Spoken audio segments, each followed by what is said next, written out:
de se louvar os prenúncios da palavra que nasce do verbo, que se faz carne, que se faz luz, que é concedida antes do mundo. Sabemos que os contos populares andam de boca em boca, de mão em mão, esperando os artesãos da palavra, os artifícios do dizer, a letra responsável pela posteridade. A gente, quando era criança, tinha um pasto no lado da casa e no fim da tarde as pessoas se reuniam ali, a criançada, com mais pessoas, para brincar de contar histórias.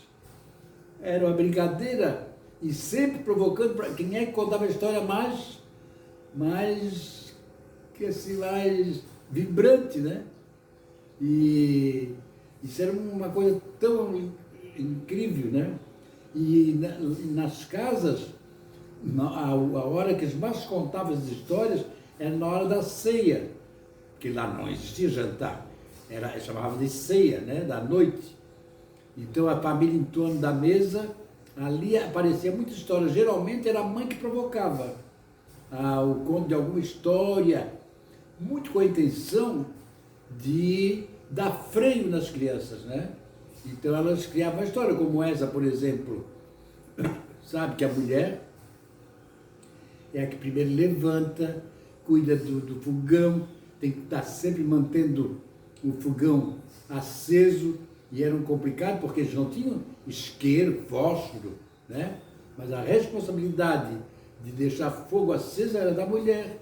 Então era sempre a primeira a acordar, preparava, né, a boia, que eles ou iam para a pesca ou iam para a roça, ela que preparava, e o pessoal saía para trabalhar, ela ficava em casa, mas ela tem atividade o dia inteiro. Ela não para de trabalhar nem um instante. Ela tem muita atividade dentro de casa. Cuidar da criação, cuidar da hortinha, depois, as horas vagas era para estar trabalhando no tear, né? Porque ela não tinha loja para comprar pano, eles mesmos é que preparavam o pano, né? Então tinha a questão do algodão, principalmente, e fiar, descaroçar, fiar, transformar em fio, depois desse fio vai para o tear para fazer pano. Olha, é complicado. Então a mulher tem atividade o dia inteiro. E quando chega então já, né, nas horas mortas, das 6 horas, ela já está com a ceia pronta, esperando o pessoal que vem, ou da pesca, ou da lavoura. E nessa hora, geralmente tinha gurizada, né? Os filhos diziam: ô mãe, eu vou cear, mas depois vou lá na casa do Maneca. O exemplo. Ai, que bom, ela diz. Ai, que bom que tu vai, que eu quero mandar uns bijuzinhos para a mãe do Maneca, mas eu não tive tempo de ir lá, porque daí ela dá todo a trabalheira que ela passou naquele dia. Ela não tinha tempo para bater perna, para ir lá fazer um agrado para a mãe do Maneca. Que bom que tu vai. Assim tu já leva isso para ela. E daí sim, na mesa, ela já puxa assunto. Vocês sabiam? Aconteceu aqui, o seu Jorge lá das Aranhas, ela busca um personagem de longe e conta uma história. Uma história, uma bruxa atacou o lobisomem. Foi um despalpero, foi chamar a bezedeira, mas a bezedeira estava lá, fazendo um parto, lá no outro lugar. Não tinha ninguém, olha, foi uma loucura. E para desespero dele. E assim, e quando eles contam uma história, aparecem outras. E contam. Terminou a ceia, o rapaz, que devia ir lá se encontrar com os amigos, fica moado num canto e não vai, rapaz. Ah, não, mas eu estou cansado. Quer dizer, ela preferia que ele não fosse, porque diz que vem às 8, volta às 10. No outro dia, cansado, não rende nada na roça. Então, ao invés dela brigar, não vai, ela dá um jeito, cria um sistema, né, educativo que freia a vantagem do cara. Muitas histórias aconteceram assim, histórias que nunca aconteceram nada daquilo, mas daí tá. o rapaz disse, por que não viesse, o amigo? Nós te esperemos ontem, por que não viesses? Ah, a mãe contou que a bruxa está com o seu Jorge. Foi! Eles não sabiam também, eles ficaram todos espantados, que a mãe dele tinha contado. E essa história que ele contou ali acaba indo para as outras pessoas. E todo mundo acredita. Por que todo mundo acredita? Porque quem contou foi a mãe. A mãe que contou. A mãe não mente. Mentir é pecado. Então, muitas dessas histórias que a gente ouve até hoje foram criação das mulheres para dar um controle à gurizada, né? Assim. Então, tá.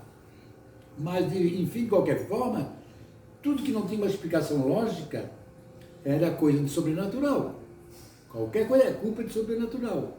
Então, nesse sobrenatural, tinha vários elementais, né? Como, principalmente a bruxa, o lobisomem, a mula sem cabeça, os boitatá, os curupiras, os caipora. Eles incorporam até elementos indígenas, né? Do sobrenatural. Os seres da floresta, os seres da noite. Então todas as histórias que eles ouviam, acabava sempre, uma pessoa ouvia de um jeito e já contava de outro. Né? Aquela história, a lenda urbana, quem conta um conto aumenta um ponto. Né? Isso é verdade. Isso não tem jeito. Assim como, né, eu acabei... então, o Franklin Cascais, quando foi pesquisar essas histórias, mesmo ele não precisando ir, mas ele vai a campo, e cada vez que ele intercede na pessoa para cavar delas uma dessas histórias, ele percebe que as pessoas contam as histórias de boca miúda, a história partida, como se eles estivessem esquecendo as histórias. Foi da onde que ele, preocupado com isso, acaba colocando as histórias no papel. Inclusive usa a linguagem tradicional, a linguagem, né, popular assim, e fica aquelas histórias anotadas. Ele sabe que ninguém vai ler aquilo. Ainda mais que é uma leitura difícil, mas inteligente, ele vai fazer ilustração sobre cada história. Quem olha o desenho Viagem Bruxólica à Índia, quem olha aquilo, vai querer ler o texto. Isso foi muito inteligente, né?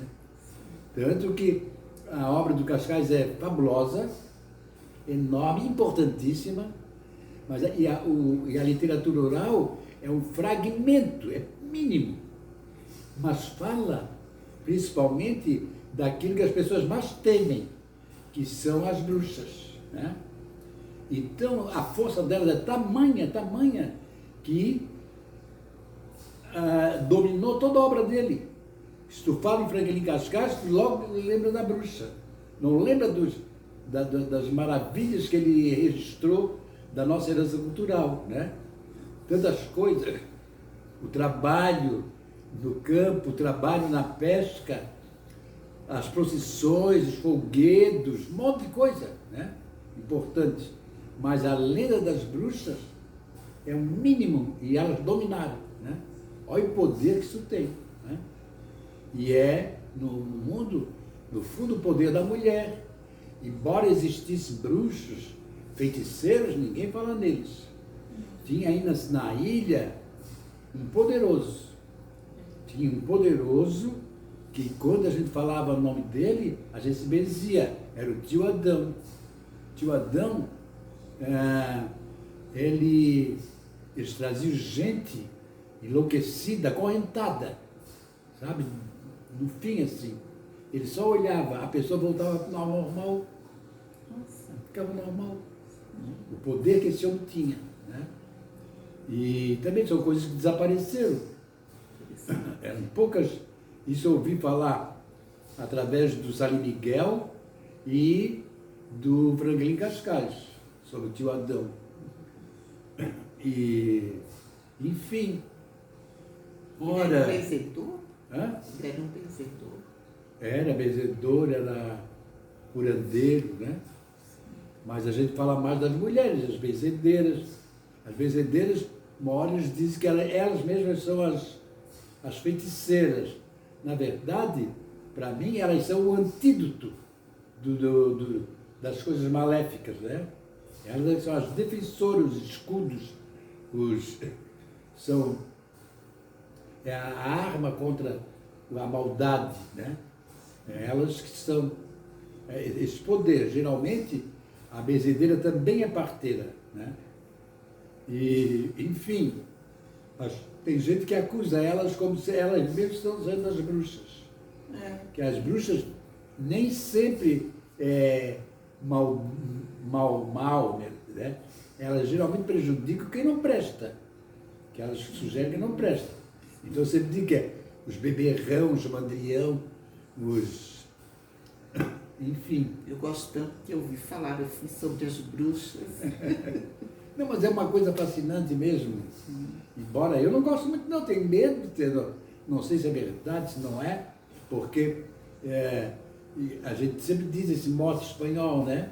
E eu não creio em bruxa, mas que elas ai. Pois é, aí deixa muita dúvida.